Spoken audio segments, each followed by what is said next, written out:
We are asked to simplify this expression with A, B, C, and D, given that each of them are n by n matrices, so we are going to be able to perform all of the operations of addition, multiplication, subtraction between them, so we don't have to worry about that. Yeah, so what we're going to do is mostly just use distributive properties of multiplication.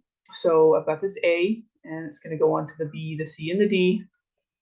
I've got B, it's going to go on to the C, the A, and the D.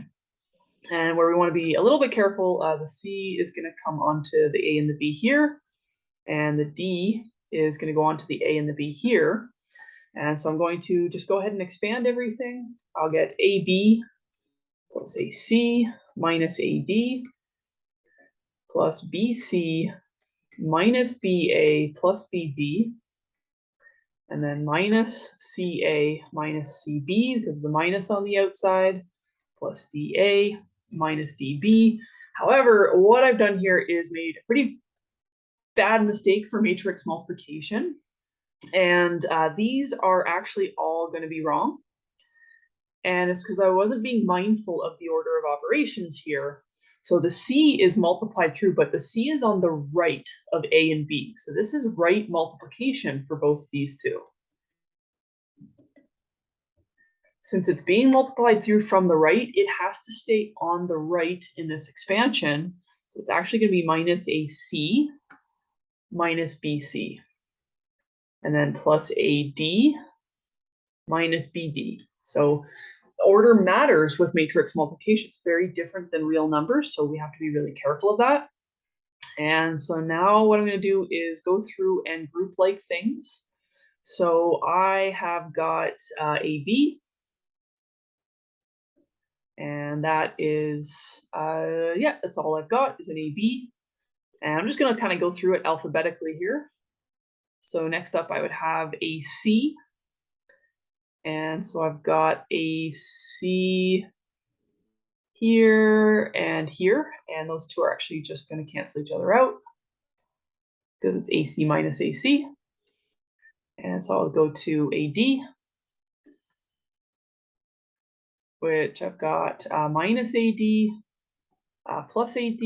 So those two will cancel each other out. And I'll move on.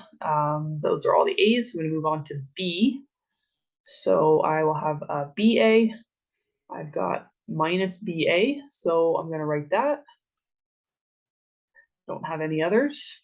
And I'll do, there's no BBs, so I'm going to go on to BC. Got plus BC minus BC, so those two are going to cancel.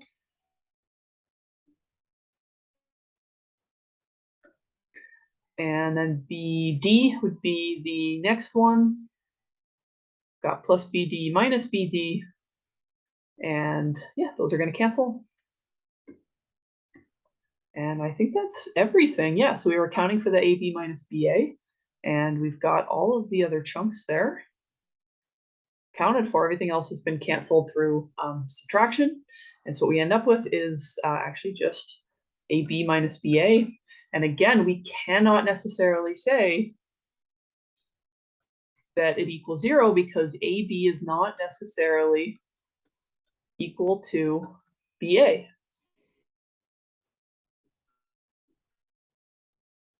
I'm spelling necessarily wrong there.